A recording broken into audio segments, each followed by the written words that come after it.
Saraya Mia, and this is AWANI Tonight. Frustration and glitches. What can be done better with the AstraZeneca opt-in bookings? And we take a closer look at dementia and its worrying link to COVID-19. That's coming up.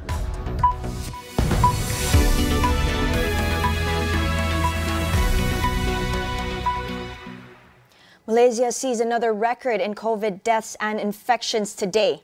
63 people succumbed to COVID in the last 24 hours, while cases went up to 7,478. This is the second day in a row that cases hit the 7,000 mark. Selangor, which has ramped up testing, continues to account for the highest number of cases at 2,455 as of noon today. Kuala Lumpur came in second with 760 cases, followed by Sarawak at 640 cases. The Ministry of Health has detected 12 new clusters linked to the Hari Raya celebrations just 14 days ago. The number is expected to rise in the coming weeks. The Aidilfitri clusters were found in 7 states involving 470 cases. Some 960,000 slots for the latest round of AstraZeneca vaccine opt-in registration were snapped in just 90 minutes today. Many, however, were unlucky. Across social media, people expressed their frustrations over technical glitches of the booking process today. We speak to Dr. Muhammad Farhan Rusli on what can be done better. I think it's really important that when you announce that you're going to be opening up something at 12 p.m. and then at the last minute you announce that you're having technical issues and that you're opening only 15 minutes later, number one, that's already a negative mark in my book. Number two, we are seeing reports that some people are saying that they're using free sites to actually host the booking systems due to the issues raised because there's a maximum number of traffic that can be used to slot in. So I think that must be investigated. If that is true, it should not be the way. Number three, I think by now, the government must understand that people want to get their vaccines. You need to ensure that you can actually cope with the number of people who want to register.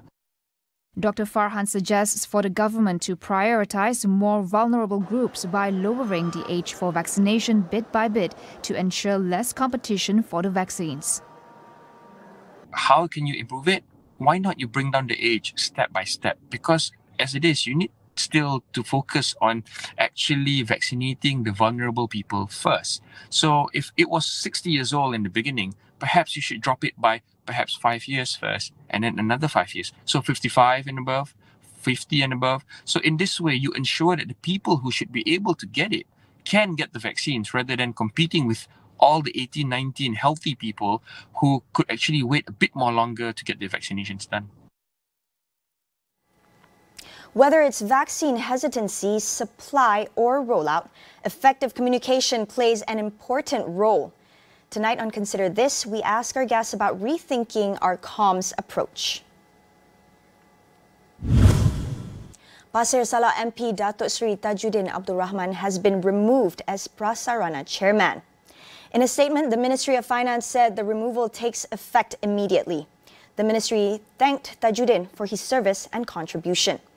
This comes after Tajuddin was widely criticized on social media for not wearing a face mask during a recent press conference on a LRT crash.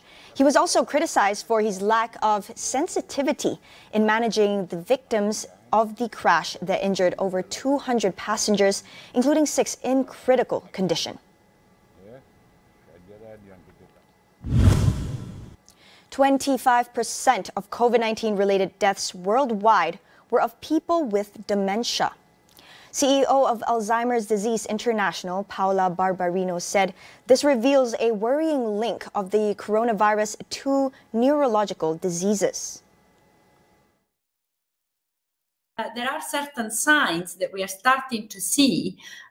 For example, the COVID-19, one of the symptoms is the loss of the sense of smell and taste. That is a neurological problem. That's a neurological issue. And doctors are starting to looking into this issue, and in the long-term damage the COVID-19 may do to the brain.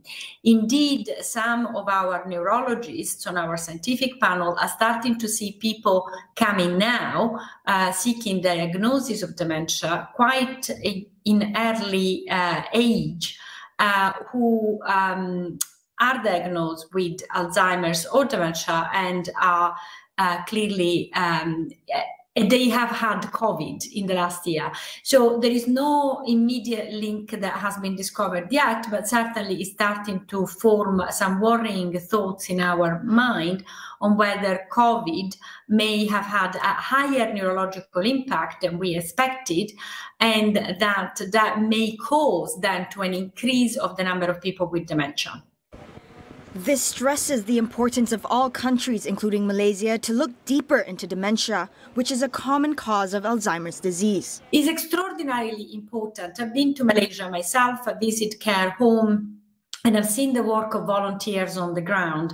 There is a lot more that needs to be done. A lot of people in Malaysia are not even aware that dementia is a disease. A lot of people still think that is a cause of aging, but it's not a cause of aging. If you see the brain of someone who has dementia and compare it with the brain of someone who doesn't have dementia, the organ is effectively shriveled. She said one way forward is for Malaysia to speed up the development of a national plan for dementia in line with the World Health Organization's target of achieving a plan for 75% of its member states. So there is a lot that the Malaysian government could focus and study and look at how it could improve the life of its population going forward. For the people that already have dementia, there is a lot more that we can do in terms of caring better for them.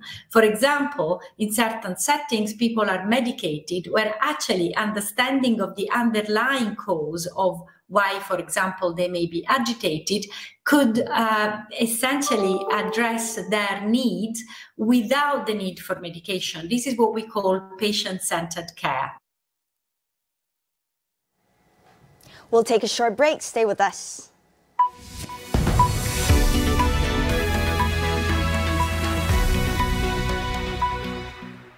Perang COVID-19 tetap belum berakhir. Pastikan setiap langkah berjaga-jaga diamalkan, dari kebersihan tangan, pemakaian pelitup muka, penjarakan fizikal. Kesemuanya amat penting untuk pastikan pandemik ini dibendung.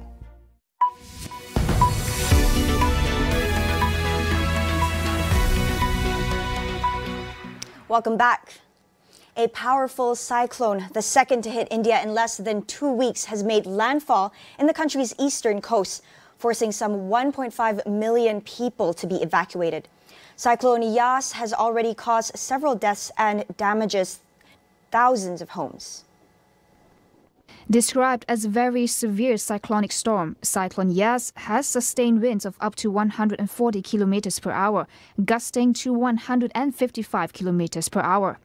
India Meteorological Department said heavy rain and the sea tide have flooded parts of coastal areas in West Bengal and some states in Odisha. Another storm, Cyclone Taukte, hit India's west coast last week and killed more than 140 people. Kolkata International Airport was forced to shut due to the cyclone. South Koreans no longer need to wear face masks outdoor if they're vaccinated with at least one COVID-19 vaccine shot. The move is a bid to encourage older residents to get vaccinated, as South Korea aims to immunize at least 70% of its population by September. So far, South Korea has only vaccinated 7.7% of its 52 million people. The government said those given at least one dose will also be allowed to gather in larger numbers starting from June. South Korea will begin vaccinating the general public aged between 65 and 74 from Thursday. Australia's second most populous state reported its biggest single-day rise in COVID-19 cases in more than 7 months. Authorities warned the next 24 hours would be critical in determining whether or not the state impose further restrictions. Victoria's health authorities announced 6 new cases this morning, bringing the total number of people connected to the cluster in north of Melbourne to 15. Authorities warned that more than 300 close contacts had been identified, with many having visited crowded locations. Victoria faced a strict lockdown last year, more than 100 days after an outbreak of more than 20,000 infections.